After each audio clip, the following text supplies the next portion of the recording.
रगों में दौड़ते फिरने के हम नहीं कायल, जब आगे से लटकता सुलह क्या है। खूनी दरवाजा दिल्ली में मौजूद एक ऐसी जगह जिसका नाम सुन के आप सोचेंगे कि आखिर ये कैसी जगह होगी। और अगर आप दिल्ली में रहते हैं तो इसके आसपास से तो एक बार जरूर गुजरे हो, लेकिन आपने इस पर तवज्जो नहीं दी हो क्योंकि किसी भी आम जगह की तरह है। लेकिन इसका इतिहास बहुत खौफनाक है। इसे शेरशाह सूरी ने बनवाया था और पहले इसका नाम बोला जाता है काबुली दरवाजा था। इस जगह का अपना एक इतिहास है जिसके बारे में आज हमें बताएंगे हिस्टोरियन साकिब सलीम। तो चलिए लेकर चलते हैं आपको खूनी दरवाजे की कहानी सुनाने।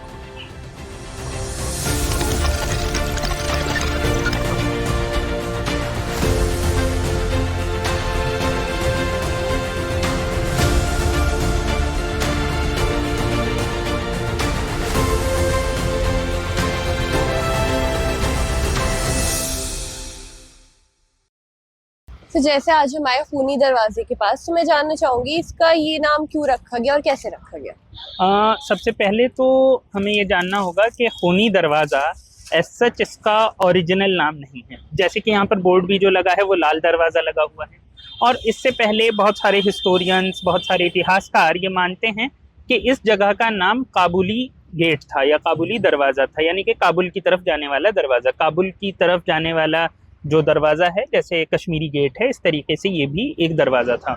इसे खूनी दरवाज़ा या लाल दरवाज़ा इस तहत कहा गया क्योंकि ये एक तरीके से वो जगह है जहाँ पर बहुत सारी खूनी वारदात हुई हैं, बहुत कत्लो गारत हुआ है यहाँ पर। तो सबसे पहली चीज़ तो ये इसके बारे में जो चीज़ मशहूर है, जो सबसे ख़ास बात है कि नादिर शाह ने जब 18वीं सदी के बीच में हिंदुस्तान पर हमला किया और वो दिल्ली आ गया, और उसके बाद उसके सिपाहियों ने यहाँ पर एक तरीके से कत्लेआम किया था पूरे दिल्ली में, जो कि इतना मशहूर है कि नादिर शाही एक तरीके से उस एक लफ्ज़ बन गया इस चीज़ के लिए कि जो कत्ल करता हो, जो जनसंहार करता हो, जेनोसाइड करता हो। तो वो यहाँ से शुरू हुआ था।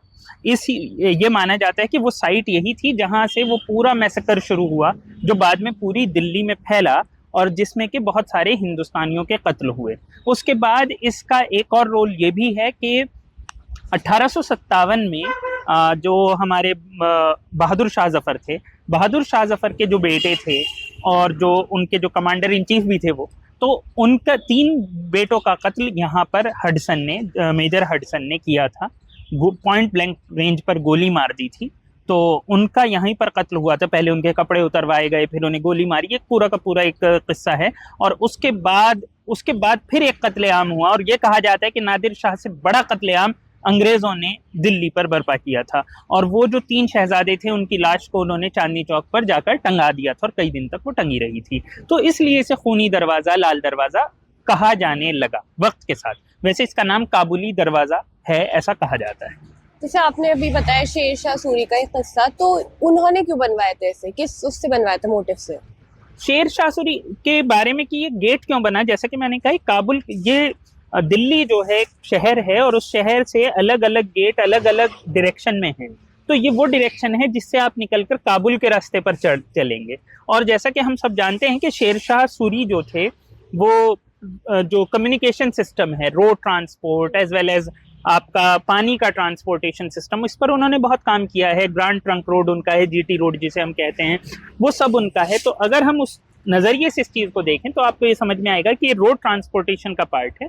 एक तरीके से ऐसा है जैसे अगर आज के दौर में आप मॉडर्न टाइम्स में दिल्ली में दाखिल होंगे या किसी बड़े शहर में दाखिल होंगे तो बाहर ही एक टोल टैक्स लगा हुआ नजर आएगा। MCD का एक टोल होगा, आपको पहले सरकार को बताना होता है आप इस शहर में एंटर हो गए हैं, या फिर बताना होता है कि आप जा रहे हैं। तो ऐसे ही शहर के हर आने जाने वाले बड़े रास्ते पर गेट होते थे। तो दिल्ली के 13 गेट ये माना जाता है कि अब भी हैं। तो उनमें से एक गेट ये है, ये काबुल की तरफ जाने वाला गेट माना जाता है। जैसे मैंने सुना है कि 1947 के जो राइट्स हुए थे उससे भी कुछ इसका ताल्लुक है, तो वो क्या है? जी हाँ, अगर हम देखें तो 1947 में जब जो पार्टीशन के अराउंड जो राइट्स हुए हैं, तब भी इस जगह बहुत कत्लो गारत हुई है। यहाँ पर बहुत सारे रिफ्यूजीज जो जाने की कोशिश कर रहे थे, उनका मतलब यहाँ पर कत्ल हुआ है। और यहाँ पर इसके अलावा इससे खूनी एक और चीज़ यहाँ से जुड़ी हुई है कि इसके जस्ट बगल में आपको मौलाना आज़ाद मेडिकल कॉलेज नज़र आता है। मौलाना आज़ाद मेडिकल कॉलेज आज़ादी से पहले जेल थी, अंग्रेज़ों की जो जेल थी, और उसमें बहुत सारे क्रांतिकारियों को फांसी दी गई है। वहाँ पर अभी भी पत्थर लगा है, आपको पता चल जाएगा कि किस किस क्रांतिकारी को वहाँ पर फांसी की सज़ा दी गई है। 1915 का जो केस है गदर पार्टी वाला, उसके भी कई लोगों को यहाँ पर फांसी दी गई है। तो इसके आसपास खून का एक बहुत ही इतिहास है। 22 सितंबर 1857 से एक डेट है जो याद करी जाती है तारीख, उसके बारे में कुछ बताइए। जी, जैसा कि मैंने अभी बताया कि मुगल जो प्रिंस थे, जो शहजादे थे, उन्हें यहाँ पर कत्ल किया गया था। 22 सितंबर को ही किया गया था। और जैसा कि अगर उसी ज़माने के जो हमारे शायर हैं दिल्ली के, अगर हम उनकी बात करें तो गालिब ने कहा है कि हुए मर के हम जो रुसवा, हुए क्यों नगर के दरिया, न कभी जनाजा उठता न कहीं मज़ार होता। तो ये उनके साथ हुआ कि वो शायद ये ऐसी दुआएं ऐसी ही चीज़ों के लिए थी जो गालिब ने उस ज़माने में कही, मिर्ज़ा गालिब ने, कि आप देखिए कि शहजादे जिनकी कितनी इज्जत थी, ना उनका मज़ार है, ना उनका कहीं पे जनाजा उठा है, और वो गर के दरिया भी नहीं हो पाए।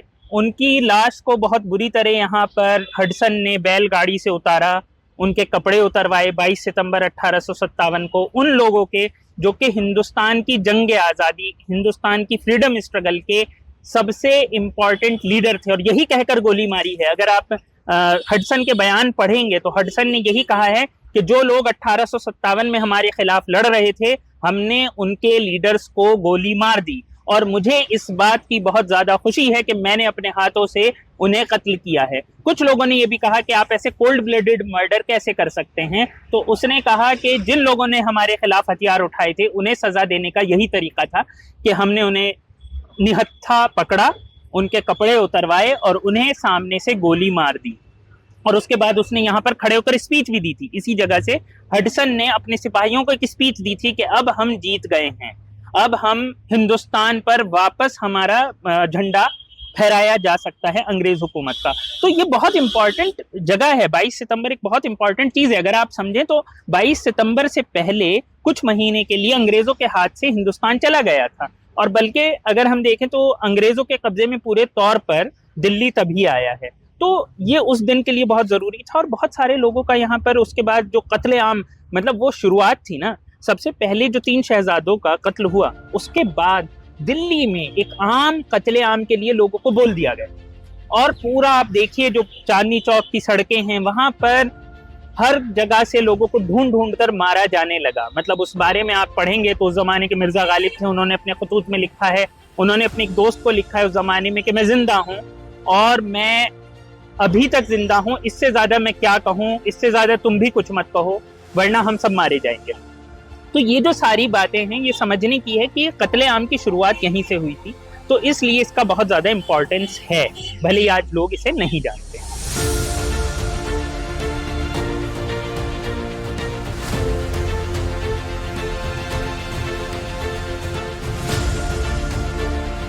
तो जैसे भी आपने बताया कि कितने कत्लेआम हुए, तो मैं जानना चाहूंगी कि जो कत्लेआम है उसकी शुरुआत यही जगह क्यों चुनी गई?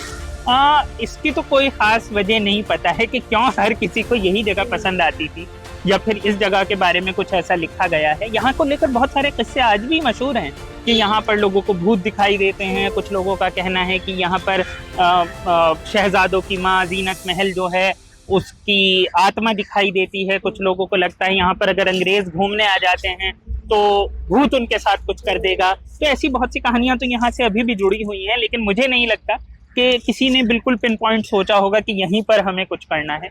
ये शायद एक कोइंसिडेंस है कि बार बार कत्लेआम यहीं से शुरू होते रहे। मैं जानना चाहूंगी कि जैसे कॉलेज के पास है, प्राइम लोकेशन पे, बीच में हम देख रहे हैं रोड के, तो इस पे ध्यान क्यों नहीं दिया जा रहा है? मतलब अगर इसका इतनी बड़ा इतिहास है, इतना खतरनाक इतिहास है, तो इस पे ध्यान क्यों नहीं दिया जा रहा है? फिर लोगों को ज्यादा पता क्यों नहीं है?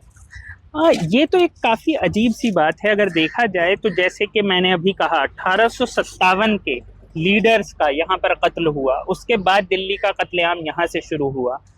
नादिर शाह ने कत्लेआम यहाँ कराया। ऐसे में इसकी इम्पोर्टेंस फ्रीडम स्ट्रगल की लिहाज से भी बहुत ज़्यादा है, दिल्ली के इतिहास से भी बहुत ज़्यादा है। इसके बावजूद हम देखते हैं कि जो लोग दिल्ली के इतिहास को लेकर जगह जगह चीज़ें करते हैं, इवेंट्स करते हैं, वो भी इस पर ज़्यादा ध्यान नहीं देते हैं। उसके अलावा हम देखते हैं कि सरकार ने भी यहाँ पर उस तरीके से इसे फ्रीडम स्ट्रगल के किसी स्मारक के तौर पर सामने नहीं रखा है, जो कि शायद इसे रखा जाना चाहिए। क्योंकि फिर से वही बात है कि फ्रीडम 1857 हमारा एक इम्पॉर्टेंट इवेंट है और उसकी लीडरशिप जिन लोगों के हाथ में थी उन्हें यहीं पर कत्ल किया गया है। यहीं पर एक तरीके से बिना किसी मुकदमे के उन्हें ये सज़ा दी गई कि उन्होंने क्यों हिंदुस्तान के लिए हथियार उठाए। तो इसकी सज़ा जब उन्हें यहाँ पर मिली है तो कोई स्मारक उस लिहाज से होना चाहिए। ये तो पुराना गेट है, ये तो शेरशाह सूरी ने बनवाया। इसके अलावा यहाँ पर कोई ऐसा अलग से एक छोटा पत्थर है जिस पर ये बात लिखी है कि हाँ ये मुगल शहजादों का हुआ, लेकिन 1857 के लिहाज से इसका क्या इम्पोर्टेंस है, इसे लेकर यहाँ अलग से कुछ स्मारक हो, लोगों को याद किया जाए, शायद वक्त मतलब साल में एक आध बार यहाँ पर कोई इवेंट हो जाए, ये शायद ज़रूरत है, जो कि बहुत ज़रूरी है। शायद इसलिए भी ज़रूरी है कि हमें याद रखना चाहिए कि हमारा इतिहास क्या है।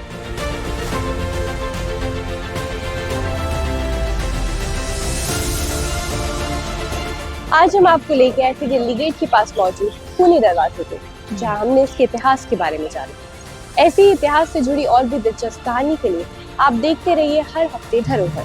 कैमरामैन यथार्थ के साथ अमीना माजिद, आवाज़ वॉइस।